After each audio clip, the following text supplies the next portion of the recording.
La crise Covid a permis de révéler des difficultés dans l'hôpital public, mais malgré ça, Macron a continué à fermer des lits d'hôpitaux et à pressuriser les soignants. On se retrouve dans des situations ubuesques où les soignants partent et des gens meurent sur des brancards faute de moyens.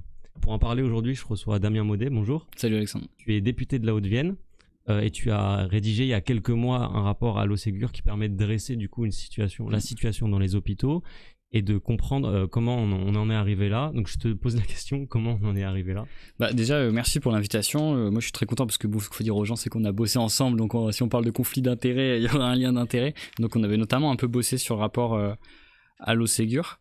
Comment on en est arrivé là? Je pense qu'il y a... En gros, durant des années, on a fait des économies sur l'hôpital, quoi. On a fait des économies sur la santé. Le but, c'était, on se disait, moins on dépense, moins les gens ils vont aller à l'hôpital, moins les gens ils vont demander des médicaments, etc. Et donc, on a fermé des lits, on a supprimé des postes et tout le reste. Et aujourd'hui, donc, tu es dans une situation à la fin où c'est plus tenable pour les soignants et t'en arrives à un moment où en fait les gens ont même plus besoin, en fait, aujourd'hui t'as même plus besoin de fermer des lits volontairement. C'est que maintenant les soignants, en fait, la situation est tellement pourrie que les soignants partent, et vu qu'ils partent, ça ferme des lits en fait. Donc avant il y avait la volonté de fermer des lits et aujourd'hui t'as plus besoin de faire ça. C'est-à-dire que les soignants partent et du coup il y a plus personne parce qu'en fait un lit c'est pas juste un lit, c'est des gens qui sont autour pour s'en occuper, t'as un malade, etc. Et là il y a plus assez de monde donc on est obligé en fait de fermer tous ces lits. C'est des stratégies qui pendant longtemps ont été de se dire que la santé en fait c'est une marchandise comme une autre. Donc il faut qu'on fasse des économies dessus, ça coûte trop cer, la sécurité sociale, ça nous coûte trop, etc., etc., etc. Donc c'est tous les poncifs libéraux. En fait, ce que souvent on dit, c'est pas que la faute à Macron, parce que Macron il est là que depuis 2017. Mais en fait, déjà Macron il est là depuis avant, parce qu'il était avant à l'Élysée, mais c'est la faute d'une grosse idéologie libérale qui dit la santé en fait c'est une marchandise comme une autre, faut faire des économies, et puis voilà. Qui remonte vers quelle année à peu près cette stratégie? En gros, pour moi, c'est les années, je crois que c'est 95-96, où tu as l'ONDAM qui est mis en place. Donc ça paraît un peu técos, mais c'est Objectif National des Dépenses d'Assurance Maladie. Pour être très très court, c'est que tous les ans, on vote au Parlement combien on va mettre maximum pour la santé. Et en fait, ce maximum, tu vois, tu as les besoins naturels de santé qui sont là. C'est-à-dire que on dit que tous les ans, il faut augmenter de 4% l'investissement pour la santé parce que tu as le vieillissement, tu as aujourd'hui de nouvelles médecines, tu as l'inflation par exemple, tu as de nouvelles médecines, etc. Enfin, nouvelles médecines, tu as la technologie aussi qui est dans la médecine, tu as des nouveaux traitements. Donc on met les besoins là. On met les besoins à 4%, et en fait, nous, on vote combien on va donner. Donc, tu as 4%, et en fait, souvent, le Parlement, il donne 1% de plus, 2% de plus. Donc à la fin, il t'en manque. Et pour l'hôpital, le point caricatural, c'est par exemple, donc tu as l'ONDAM, ça, c'est les objectifs. Donc ça, c'est un outil qui a été mis en place pour être sûr de jamais dépenser trop, mais surtout de dépenser toujours moins, de toujours baisser les coûts. Et après, tu as aussi la T2A, donc tarification à l'activité, mais après, je ne vais pas rentrer dans les détails trop techniques, qui est que chaque opération, un accouchement, une opération, quand tu te fais recoudre le bras, quand tu fais un scanner, en fait, ça a un coût. C'est-à-dire que plus t'en fais, plus ça te rapporte de l'argent. Donc, tu as des opérations type la pédiatrie, par exemple, les enfants, ça rapporte pas grand-chose. Donc, si tu fais de la pédiatrie, quand tu as fait ton acte, quand l'hôpital demande à la sécurité sociale de se faire rembourser, il gagne pas grand-chose. Par contre, tu as d'autres points qui rapportent beaucoup d'argent. Je sais pas moi, des scanners, ça peut rapporter par exemple un peu plus d'argent. Mais sur l'ONDAM et les objectifs en fait d'argent, ce qu'il faut comprendre, c'est que tous les ans on fixe des objectifs qui sont en dessous de ce dont on aurait besoin en fait pour financer. Donc tous les ans, tu rabotes. Je prends un exemple très concret, mais c'est pour ça qu'en fait, ce qui est compliqué sur la santé, c'est que tout le temps, tu vas avoir des Gabriel Attal, des François Braun, des Olivier Véran, fut un temps, qui vont te dire non mais c'est pas vrai, on n'a pas fait d'économie sur la santé, regardez, on a mis 2 milliards, je donne un chiffre au pif. Ouais, sauf qu'en fait, si tu voulais faire fonctionner correctement l'hôpital et la santé, il en fallait 5. Donc t'en as volé 3. Et ce qui s'est passé concrètement, là, je prends l'exemple de l'hôpital cette année, c'est que t'as la Fédération Hospitalière de France, et tu vois, c'est vraiment pas des gauchos, quoi. Hein. Et la Fédération Hospitalière de France dit, cette année, il faut 5 milliards pour l'hôpital, à minima, pour couvrir l'inflation. Ils en ont donné 4. Donc en fait, la vérité, c'est qu'ils en ont volé 1. Et c'est tout le temps comme ça. Et c'est comme ça qu'on arrive dans une logique où, sous Emmanuel Macron, on a fermé 21 000 lits, par exemple. Et y compris en pleine période de pandémie. Et c'est comme ça qu'on a économisé des milliards, y compris juste après la pandémie. Ok, merci. Mais du coup, comment ça se fait que les soignants partent? Pourquoi ils partent aujourd'hui? Ils partent parce qu'ils en peuvent plus, en gros. Nous, on a fait le rapport, c'est pareil banal comme ça, mais nous, on a fait le rapport à l'O-Ségur, dans lequel, parce que tu sais, François Braun, il a fait une mission sur les urgences, et nous, on s'est dit, attends, on va aller faire notre propre mission pour être sûr, pour avoir un autre son de cloche. Et effectivement, tu vois dedans que tu as 2 tiers des soignants qui sont qui sont en burn-out, en fait, qui en peuvent plus, parce qu'ils sont tout seuls à s'occuper de je sais pas combien de malades, tu vois, dans les urgences là à Limoges. J'ai eu un autre exemple, c'est quelqu'un qui me disait, il y a 15 box, et la dernière fois, il y avait 70 malades. Donc ça veut dire qu'il y a trop peu de soignants qui sont en train de chercher de manière désœuvrée. Il y a un soignant qui a raconté qu'il devait enjamber les malades pour aller s'occuper d'un autre. Enfin, tu as des situations complètement dingues. Et donc, les gens, ils voient ça, ils sont dégoûtés, ils veulent partir. Et c'est marrant, mais enfin, ça l'est pas tant que ça. Mais tu vois, moi, l'hôpital, je veux dire, chez moi, j'ai grandi en Corrèze et là, je suis député de la Haute-Vienne. Je suis en Vienne depuis une dizaine d'années. J'étais en Corrèze avant, dans des petits villages. Bosser à l'hôpital, en fait, c'était un rêve, quoi. Ça voulait dire que tu allais être fonctionnaire, tu allais avoir un crédit, tu allais pouvoir, avec tes gosses, enfin pas avec tes gosses acheter une maison, mais avec ton mari acheter une maison, avoir des gosses, avoir ce que tu voulais, quoi. Une vie simple, normale, et avoir en plus un métier qui avait du sens. Sauf qu'en vérité, ce qui se passe aujourd'hui, c'est que même les gens ne veulent plus être fonctionnaires à l'hôpital, quoi. Ils disent non, je veux pas me faire titulariser, parce que si je me fais titulariser, je pourrais pas partir quand je voudrais. Tu vois, moi j'ai des gens, aujourd'hui, la plupart du temps dans ma circo, quand ils m'envoient un message pour parler de l'hôpital, souvent c'est parce qu'ils me disent qu'ils veulent partir. Ils me disent je peux pas partir vu que je suis fonctionnaire, en fait j'ai pas le droit de démissionner. Du coup, en fait, si je fais abandon de poste, on va me réquisitionner. Donc en fait, je veux juste partir, commencer ou partir. Il y a plus, enfin, ils ne disent plus je veux améliorer les conditions de travail. Comme ils disent je veux partir. La CGT, chez moi, m'avait dit aussi à l'hôpital, il me disait vous savez, cet été, on n'a pas du tout été sollicité pour améliorer les conditions de travail, pour des questions de planning. Les gens qui nous ont sollicités, c'était pour partir.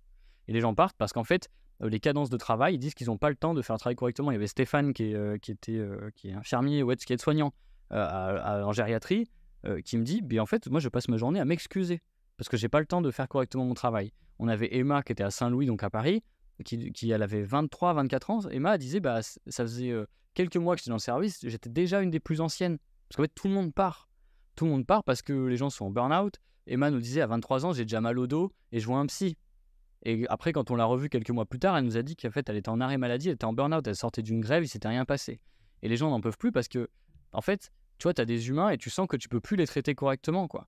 Ils peuvent plus les traiter correctement. Et en fait, tu vois, souvent, ils demandent même pas d'augmentation de salaire, ils demandent avoir plus de collègues.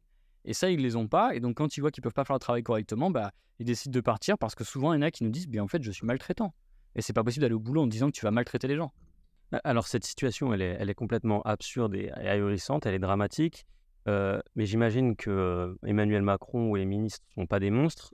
C'est quoi leur objectif derrière? Pourquoi ils font ça? Alors, ce qui est drôle, c'est que c'est pas des monstres. Mais tu vois, Bruno Le Maire, l'autre jour, dans une interview, il a dit qu'il était allé à l'hôpital parce qu'il y avait quelqu'un de sa famille qui était à l'hôpital.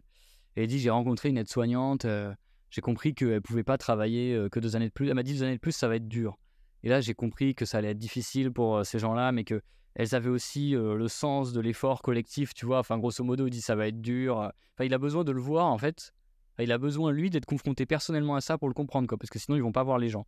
Et en plus, après, il dit, grosso modo, il dit bon, il y a l'effort collectif, quoi. Donc, t'es bien gentil, ouais, c'est difficile, mais tu vas aller bosser quand même 2 années de plus. Et pourquoi ils le font? Parce que, alors, moi, il y a 2 choses. En fait, la première, c'est un peu la version la plus naïve. C'est de se dire qu'ils sont obsédés parce qu'ils disent que la sécurité sociale, il y a un trou, alors que c'est pas vrai, en fait. Et le seul trou qu'il y a, c'est parce que tous les ans, tu sais, quand on parle d'exonération de cotisation sociale, en fait, ce qu'on paye sur nos salaires, c'est ça qui paye l'hôpital, etc. C'est le salaire brut qui paye, pour la faire courte. Et tous les ans, en fait, ils font des exonérations de cotisation sociale, à tel point qu'aujourd'hui, tu es à 80 milliards d'euros d'exonération de cotisation sociale. Tous les ans, l'État enlève 80 milliards d'euros à la sécurité sociale.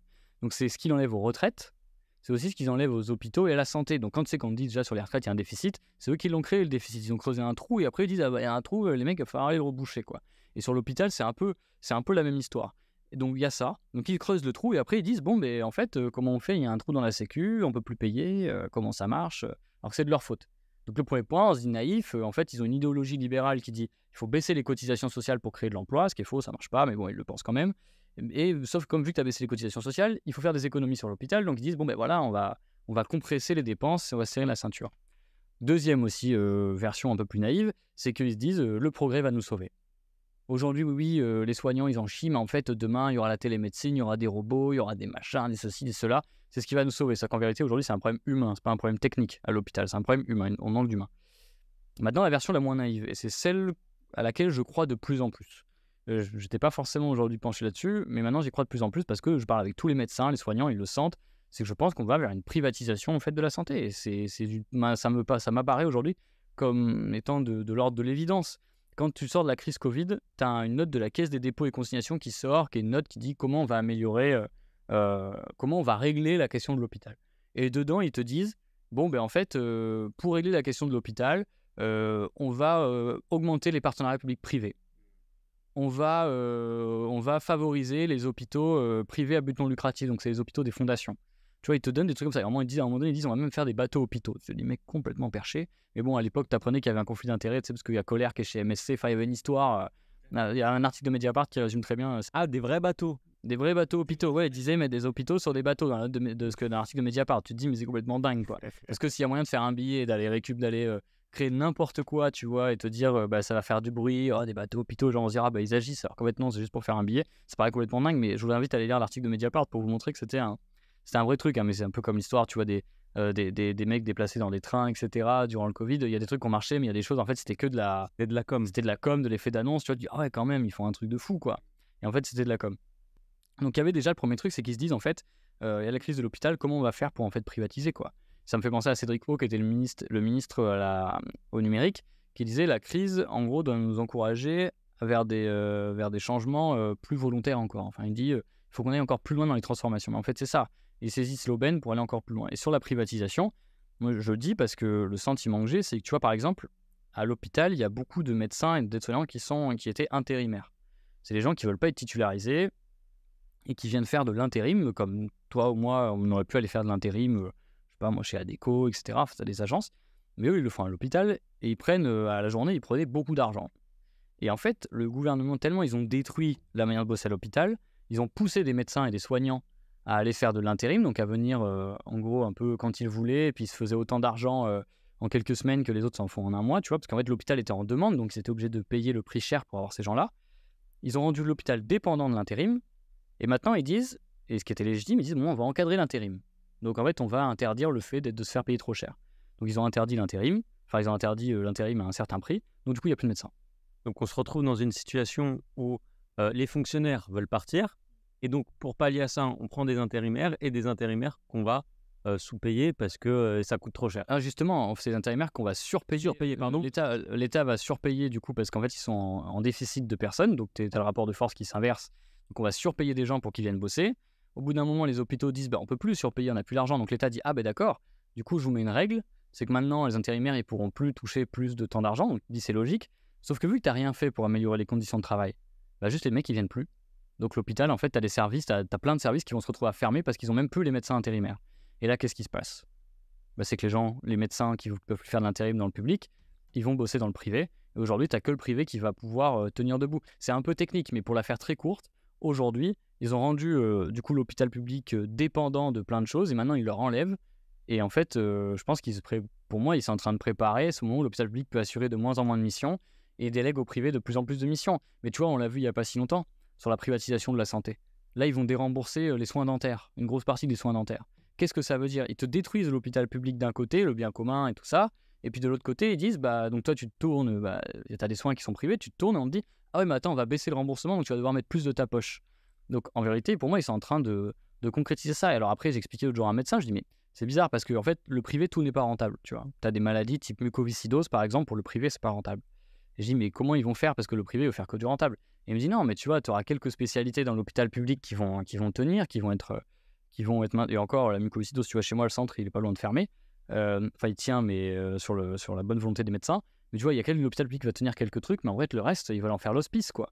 Et les gens, ils iront dans le privé avec des grosses mutuelles pour pouvoir se faire soigner. Je pense que ça ne va être que ça aujourd'hui. Donc les gens vont devoir payer des mutuelles plus chères. En fait, c'est ça là. Ah oui, c'est ça qui va se passer. Donc quand ils sont en train de faire des exonérations de cotisations sociales, je sais pas, sur les primes, etc., la conséquence, c'est que les gens vont devoir mettre plus d'argent dans des mutuelles qui vont leur coûter plus cher. Quand on dit exonération de cotisations sociales, ça veut dire qu'on enlève de l'argent à la sécurité sociale, donc à l'hôpital, puis aussi aux retraites, etc. Donc cet argent, il va falloir récupérer quelque part. Donc en fait, à la fin, c'est nous qui allons le payer.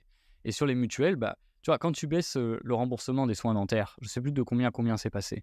La seule manière que tu vas avoir de te faire rembourser tes soins dentaires correctement, c'est que tu prennes une mutuelle plus chère. Donc, tu vois, j'en sais rien, les mutuelles... Sauf que du coup, c'est inégalement réparti selon les classes sociales. Plus tu peux te payer une mutuelle chère, plus tu pourras avoir des soins de bonne qualité et inversement. Ah, exactement. Non, mais c'est sûr, c'est exactement ça. C'est-à-dire qu'il va falloir payer aujourd'hui pour une couverture santé. Alors qu'avant, tout le monde avait la même couverture, parce que tu avais la sécurité sociale et tout le monde mettait au pot commun selon ses moyens. Alors là, on parle du coup de l'accès à l'hôpital, l'accès à la santé en mettant les moyens. Sauf qu'aujourd'hui, même si tu es riche, bah, tu peux pas acheter certains médicaments. Ouais. Est-ce que tu peux nous parler brièvement de cette... non, pas brièvement, amplement, du coup, de cette pénurie de médicaments? Parce que je sais que tu as beaucoup travaillé sur ce sujet. Tu as travaillé avec Madame Londex qui a écrit un bouquin là-dessus. Est-ce que tu peux revenir dessus? Du coup, c'est vrai qu'on a bossé sur l'hôpital et on bosse aussi sur les médicaments. Et tu as raison de dire qu'aujourd'hui, que même les riches ne peuvent pas se payer de médicaments, même si moi, je pense que toujours par un biais détourné, tu arrives toujours à te procurer le bon médicament. Mais c'est marrant parce que nous, ce qu'on dit dans la proposition de loi médicaments, donc on a fait une proposition de loi aujourd'hui pour que l'État se dote d'outils de production de médicaments, mais aussi qu'il y ait des outils pour pour les prix. On rachète les médicaments à prix d'or souvent, mais qu'il y ait une transparence sur qu'est-ce qui fait le prix d'un médicament. Ce qu'on va dire, oui, bah, c'est l'innovation. Parce qu'en fait, des fois, l'innovation, elle est financée par la recherche publique. Donc en fait, on paye la recherche publique. Ensuite, le privé reprend cette recherche, en fait un médicament, le brevette. Et ensuite, derrière, il te vend le médicament et tu le payes une deuxième fois. Mais juste, c'est marrant que tu dises que c'est même chez les riches, parce que nous, ce qu'on dit dans notre proposition de loi, c'est qu'on dit qu'il y a eu des pénuries partout. C'est-à-dire qu'on a manqué de tout. On a manqué d'amoxicilline, de paracétamol, même de la pilule abortive, le misoprostol.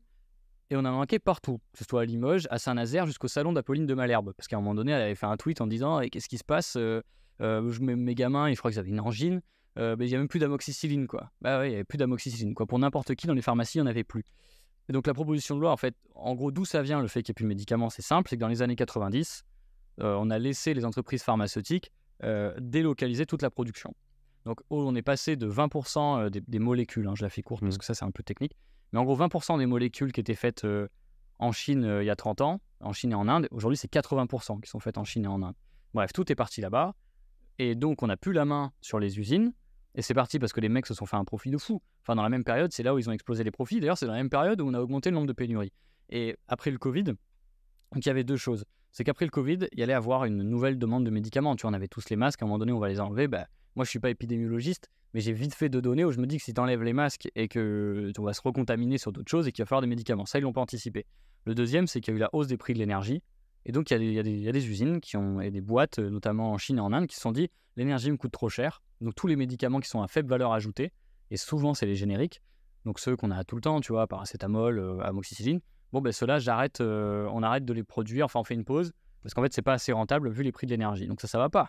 Il faut que l'État puisse avoir la main sur cette production-là pour qu'on puisse en produire chez nous. Donc, bref, ce qu'on dit, nous, c'est qu'il faut que tu aies ce qu'on appelle un pôle public du médicament. Donc, ça paraît un peu nébuleux, mais l'idée, c'est de dire qu'il faut une espèce d'institution à mi-chemin entre le ministère de la Recherche et de la Santé qui va faire des recherches, mais surtout aussi qui va permettre de produire, qui va s'organiser avec des hôpitaux pour produire nos propres médicaments. Alors, ça, c'est du coup une proposition de loi sur laquelle tu travailles. Tout à fait. Est-ce que tu peux revenir sur ce concept? Parce qu'on en parle beaucoup à gauche, pôle public du médicament, etc. Mais sauf que je trouve que c'est des mots auxquels on ne voit pas concrètement ce que ça veut dire derrière. Ouais. Donc, est-ce que tu peux peut-être définir le projet? Alors voilà, pôle public du médicament, ça paraît un peu technique. D'ailleurs, nous, si on l'a fait, c'est parce qu'on trouvait que justement c'était un mot valise. Mais pour faire très court, c'est une institution qui est avec le ministère de la Santé, le ministère de la Recherche, l'Agence nationale du médicament, des parlementaires, etc., qui permet d'avoir une vision d'ensemble sur les médicaments dont on a besoin, qui permet de faire des stocks, parce qu'aujourd'hui les stocks sont trop faibles, mais qui dit, bon, combien de stocks il nous faut de tel médicament, quelle est la liste des médicaments d'intérêt thérapeutique majeur qu'il nous faut, et puis quels sont les médicaments que nous n'arrivons pas à avoir et que l'État peut en assurer la production. Donc les médicaments qui aujourd'hui n'ont pas de brevet, amoxicilline, paracétamol à nouveau, mais que ceux-là, tu te dis, bon, t'en as plus, et tu t'organises avec certains hôpitaux, certains labos, voire à la fin, tu montes tes propres usines, s'il le faut. Le Brésil le fait, les Pays-Bas le font, et que tu montes tes propres, sur certains médicaments, tu les fabriques. Et ensuite, un autre point, tu vois, pendant le Covid, on a manqué de tout, on a manqué des vaccins. Le pôle public du médicament, c'est aussi un outil pour lever les brevets, et qu'on puisse, tu vois, quand à la fin, on te dit que les labos veulent pas te filer le vaccin, à la fin, et que c'est trop cher, à la fin, tu te dis, bon, vous savez quoi, on utilise la licence d'office, on lève les brevets et on produit nous-mêmes les vaccins. C'est une arme qui n'a jamais été utilisée en France, qui a été utilisée en Afrique du Sud, notamment pour certains médicaments. Donc aujourd'hui, c'est des choses qui existent. Et nous, ce qu'on veut, c'est qu'aujourd'hui, tu aies une vision d'ensemble et que tu dis aux industriels, tu mets des règles pour produire dans la transparence, encadrement des aides, etc. Et s'ils ne veulent pas le faire, tu dis, on produit nous-mêmes.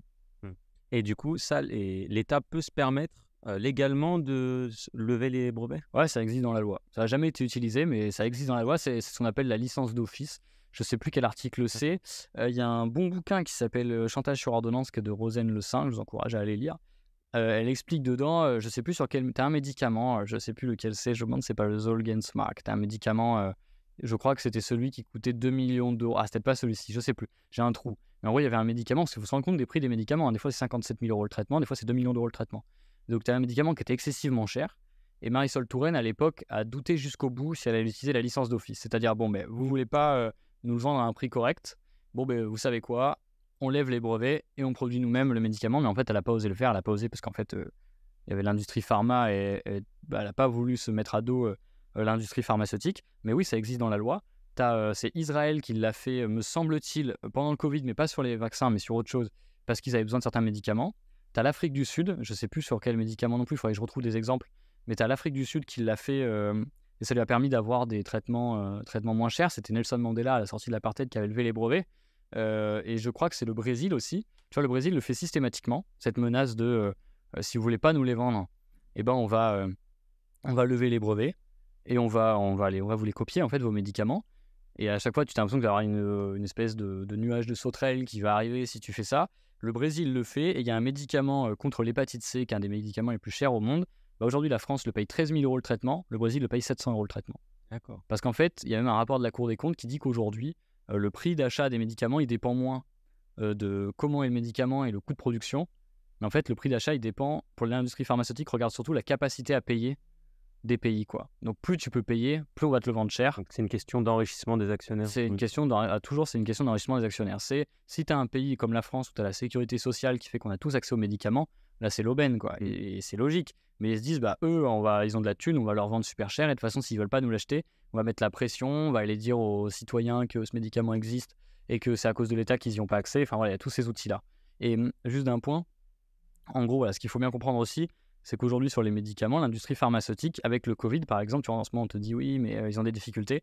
Avec le Covid, l'industrie pharmaceutique, c'est 40 milliardaires supplémentaires dans le milieu. C'est-à-dire qu'il y a 40 personnes qui sont devenues milliardaires grâce à l'industrie pharmaceutique durant la période Covid. Donc, que ce soit les vaccins ou autre chose, ça veut dire que c'est un milieu qui est extrêmement... dans lequel tu peux t'enrichir. Parce qu'en ce moment, il y a un gros débat sur dire oui, mais il faudrait peut-être augmenter les prix des médicaments pour encourager les gens à produire. Et la dernière fois, sur un plateau télé, on me dit bah oui, c'est comme les agriculteurs. Regardez, il faut qu'on augmente les prix pour qu'ils produisent et qu'ils puissent en vivre. Non, mais tu peux pas comparer un agriculteur qui touche 800 balles par mois et qui galère à vendre ses bovins et l'industrie pharma qui te fait 40 milliardaires, qui a des profits, complètement délirants, complètement records. Et nous, on pense d'ailleurs que la crise Covid aurait pu être un tournant, tu sais, pour lever les brevets sur les vaccins, pour qu'il y ait un nouveau rapport qui s'entretienne entre l'industrie pharmaceutique et l'État, de dire bon, mais voilà, comment on fait que les médicaments deviennent des biens communs et pas que des outils à profit. Et en fait, c'est pas du tout ce qui s'est passé. On les a laissés s'enrichir, et même à tel point, je termine juste là-dessus, que la taxe sur les super profits qui a été décrétée par l'OCDE, donc sur les pétroliers, etc., n'a pas touché l'industrie pharmaceutique. Donc on a estimé qu'ils avaient toute leur thune, ils pouvaient la garder. Mais ce que je comprends pas avec ce que tu viens de me dire, c'est que Macron parle de relocalisation de la production de médicaments. Ouais. C'est quoi la réalité de ça? En fait, la réalité, nous, on pense que si tu veux produire, en fait, tu dois en faire une partie toi-même, quoi. Il faut que tu entres dans un rapport de force avec l'industrie. C'est-à-dire qu'aujourd'hui, tu leur dis, produisez. Et sinon quoi? Rien. On n'a pas d'usine. On n'a pas d'usine, on n'a rien, on n'a aucun outil, on n'utilise même pas la licence d'office, on lève pas les brevets, on fait rien. Donc Macron, sa logique, c'est de dire je fais de la subvention. Je subventionne, je paye, et on va croiser les doigts pour qu'ils acceptent en fait de produire ce qu'on leur a demandé de produire. Et nous, ce qu'on dit, c'est que non, il faut que vous voulez pas le faire, on le fait. Et tant pis, vous serez en concurrence. En gros, vous voulez pas le faire avec des conditions, des profits plafonnés, etc. Mais tant pis, pas de profit du tout. Et on va le faire nous-mêmes. Alors c'est valable sur un certain nombre de médicaments, sur d'autres c'est les moins. Mais nous, on dit ça. Et aujourd'hui, quand Emmanuel Macron il dit je vais relocaliser je sais plus combien de médicaments, nous on a fait le calcul, c'est que tu as des médicaments d'intérêt thérapeutique majeur, et au rythme où il va, déjà il faudra 200 ans pour relocaliser tous les médicaments qu'il faut. Même sur la logique où il dit aujourd'hui, oui, je vais relocaliser, en fait, c'est encore de la subvention. Il dit je mets de l'argent et je croise les doigts pour qu'il relocalise. Et l'autre jour, j'avais Aurore Berger. Il n'y a pas de planification. Il dit je mets de l'argent à certaines boîtes et que j'ai choisi pour qu'elles relocalisent. Mais en fait, il n'y a pas de planification réelle, parce que si elles mettent pas l'argent, qu'est-ce qui se passe? Rien. Il y avait une boîte, je crois que c'est Servier, mais je vais pas donner le nom parce que si je me trompe, je vais pas me prendre une diffamation de Big Pharma. Mais il y avait une boîte, je sais plus laquelle c'est, qui a touché 800 000 euros d'aide qui finalement n'a rien fait. Je me demande si c'est pas Novartis. J'ai un doute, donc c'est pas Servier ou un autre, mais pour pas dire une bêtise, mais il y avait eu un labo qui avait touché 800 000 € d'aide, qui finalement n'a rien fait de cette aide-là, qui n'a même pas ouvert d'usine, et en fait, ils n'ont jamais eu à rembourser. Et donc, l'autre jour, j'avais Aurore Berger en débat sur un plateau, et le journaliste lui dit, mais Madame Berger, comment on peut être sûr que les labos à qui vous avez donné de l'argent, enfin l'industrie à qui vous avez donné de l'argent, ils vont bien relocaliser? Et donc, Aurore Berger a dit, quand même, on leur donne 160 millions d'euros, c'est pas pour qu'ils partent du jour au lendemain. Il n'y a pas de contrat. Il y a un contrat, mais c'est juste on vous donne l'argent, mais il n'y a pas de. Enfin, moi, Comme le CICE, il n'y a pas de il garantie. n'y a pas de garantie, exactement, tout pareil. Il n'y a pas de garantie derrière. Et donc, moi, je dis à Aurore Berger, mais en fait, Sanofi, en 2020, a touché 200 millions d'euros pour relocaliser et dans sa recherche. La semaine qui suit, ils annoncent 1700 suppressions de postes, dont 1000 en France. Tu te dis, c'est complètement dingue, quoi. Genre, Macron, c'est le dindon de la farce, quoi. Donc, en fait, s'il n'y a pas de garantie, les gars, ils font ce qu'ils veulent, parce que tu veux dire quoi après? Dire, ah bah non, c'est pas bien, oui, et alors? Bah rien, c'est comme ça. Et aujourd'hui, quand même, tu sais, le CICE, maintenant, avant, c'était de l'argent qu'on donnait, maintenant, c'est une réduction de cotisation, bref. Aujourd'hui, la plus grande niche fiscale, donc le plus gros cadeau qui existe, qui est donné par l'État, ça s'appelle le crédit impôt recherche, qui est notamment touché par l'industrie pharmaceutique. Et ce crédit impôt recherche, c'est 7 milliards tous les ans. C'est le plus gros. C'est la plus grosse niche fiscale. 7 milliards tous les ans. C'est le montant du déficit des retraites. C'est à peu près, ouais, le déficit, c'est un peu au-dessus, mais c'est pas loin en tout cas, tu vois. J'aime bien plus prendre le CICE, tu vois, qui est 20 milliards. Là, tu es au-dessus du déficit. Mais ouais, c'est pas très loin. Et donc, c'est 7 milliards. Sanofi en a touché 1 milliard sur 10 ans de ce crédit. Sur les mêmes 10 années où ils ont touché donc un crédit pour la recherche, ils ont supprimé la moitié de leurs chercheurs. Donc tu te dis, c'est délirant, quoi. C'est pas possible. Moi, ce qui me fait rire, je peux bien faire le comparatif avec le RSA, tu vois. C'est-à-dire qu'aujourd'hui, tu as des mecs qui touchent le RSA, tu leur dis que tu as intérêt de tout prouver, comme quoi tu dépenses bien ton argent, que tu as bien mérité ton argent, que tu vas aller faire des heures de boulot pour 600 pauvres euros. Et alors pour d'autres, tu peux donner des milliards sans aucune condition, quoi. Ouais. Et du coup, ce manque de médicaments, il a un impact. Il a un impact sur le droit à l'IVG. Tu as écrit des choses dessus. Est-ce que tu peux revenir sur ce point? Ouais, on a fait une question écrite et puis tu as Mathilde Panot dans le groupe parlementaire qui a fait même une proposition de résolution sur le sujet.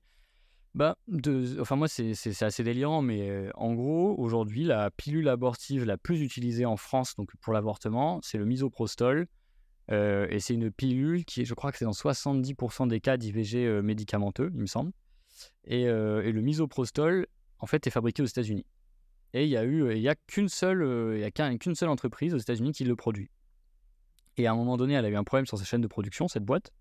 Donc c'est Nordic Pharma, je ne sais plus ce que c'est, mais une défaillance technique. Et d'un coup, plus de misoprostol. Donc tu allais dans des régions entières du pays, dans les pharmacies, tu ne pouvais pas te procurer de pilules abortives. Donc là, tu remets clairement en cause la possibilité d'avoir un IVG dans des bonnes conditions. Donc même le droit à l'IVG, donc c'est bien beau de le mettre dans la Constitution.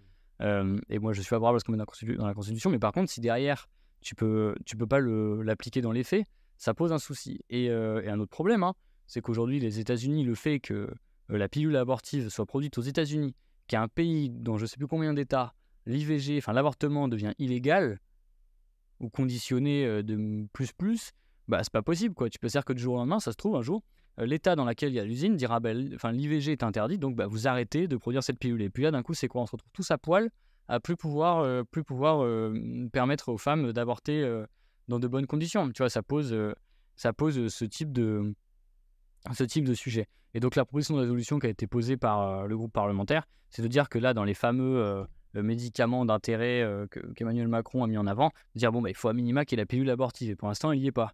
Donc de dire l'IVG, c'est quand même essentiel. Si c'est dans la Constitution, il faut permettre aux femmes que ce soit effectif. Et donc, il faut le mettre. Mais aujourd'hui, c'est quand même, ça paraît dingue. Enfin, de se dire, aujourd'hui, il n'y a qu'une seule usine dans le monde qui fabrique ça. D'accord. Donc ça serait plutôt relocaliser la production. Ouais, il le faut, au moins à l'échelle européenne. Et sinon à l'échelle de l'État français, parce que après tout, tu vois, s'il y a que les États-Unis qui le font, nous on peut le faire, on arrivera à la vendre. On arrivera à d'autres pays à vendre cette pilule-là, mais c'est bien de doubler la production. Imagine cette usine, il lui arrive n'importe quoi, du jour au lendemain, tu peux plus rien faire. Il y a un autre point intéressant avec l'industrie pharmaceutique, c'est le lien entre l'industrie et les médecins, sans avoir une démarche forcément complotiste. Est-ce que tu peux revenir sur ce point-là et montrer, en tout cas nous expliquer quelles sont les relations qui posent question? En fait, même dans une démarche pas complotiste du tout, quoi. Genre, aujourd'hui, il y a et c'est de la faute de l'État, pour le coup, c'est sans doute de la sécurité sociale, et pas des médecins nécessairement. Mais aujourd'hui, tu as plein de médecins qui ont des liens d'intérêt avec l'industrie pharmaceutique. Déjà, il y a quand même les politiques qui ont des liens d'intérêt avec l'industrie pharmaceutique. Enfin, tu vois, dans le cabinet d'Elisabeth Borne, tu as des anciens de l'industrie pharmaceutique. Elle a monté une task force pour savoir comment on allait relocaliser. Dedans, tu en as 4 sur 6 qui sont des anciens d'entreprises pharmaceutiques, de lobby du médicament, ou d'instituts d'études Boston Consulting Group ou IQVIA qui font des études pour l'industrie pharmaceutique. Donc déjà, tu vois, le politique est complètement en lien avec ça. Et quand même, Emmanuel Macron, en 2017, il y a son arrivée à l'Élysée, sont présents dans toutes les personnes qui sont là pour l'accueillir, Serge Weinberg, qui est l'ancien PDG de Sanofi France, qui est là pour remercier Emmanuel Macron. Ils ont des liens, ils sont amis. Enfin, tu vois, Édouard Philippe était même allé le voir une fois et il avait refusé de communiquer dessus, de dire ce qui s'était dit. Et Édouard Philippe avait refusé de critiquer une boîte qui réussit. Non, mais c'est complètement dingue. Donc, tu vois, il y a déjà un lien fort entre politique et industrie pharmaceutique. Et en fait, sur les médecins, le truc, c'est que aujourd'hui, la formation continue des médecins. Donc, tu vois, un médecin, tu deviens médecin, mais après, tu n'arrêtes pas d'apprendre, quoi. Tu dois apprendre sur les nouveaux traitements, etc., etc. Et ça, pour le coup, l'État ne le fait pas du tout. Et donc, c'est que l'industrie pharmaceutique qui gère ça. Donc, tu laisses à l'industrie pharmaceutique le fait de proposer aux médecins des formations tout au long de la vie. Donc, ça pose un sujet. C'est-à-dire, si tu veux que tu aies une médecine plus mise à distance de cette industrie, bon, bah, il faut qu'à un moment donné, l'État s'assure justement que l'industrie n'ait pas non plus autant de place que ça dans la formation continue des médecins. Il y a même des étudiants en médecine, il y avait un sondage qui était sorti qui disait une partie se sentait vulnérable à la publicité aux publicités de l'industrie pharmaceutique aujourd'hui. Et donc, il faut que l'État, dans la formation continue des médecins, puisse mettre des choses en place pour que ce soit pas tout délégué à l'industrie pharmaceutique, parce que sinon, à la fin, tu rends dépendant de l'industrie pharmaceutique. Merci Damien pour cette interview. On a pu voir que l'hôpital public est à bout et que la privatisation de l'hôpital du coup et de la santé est en marche. On a pu également voir que les pénuries de médicaments étaient graves, que ça peut atteindre des droits importants comme le droit à l'IVG et qu'il y a un besoin du coup de relocalisation. Merci à vous d'avoir regardé cette interview. N'hésitez pas à vous abonner, à cliquer sur le lien en description là pour nous donner un peu de sous parce qu'on a besoin de pouvoir vivre et faire vivre cette chaîne YouTube. On a du matériel important, etc. Et ça coûte de l'argent. Et même nous, si on peut pouvoir en vivre, ça serait cool. N'hésitez pas à vous abonner. À la prochaine.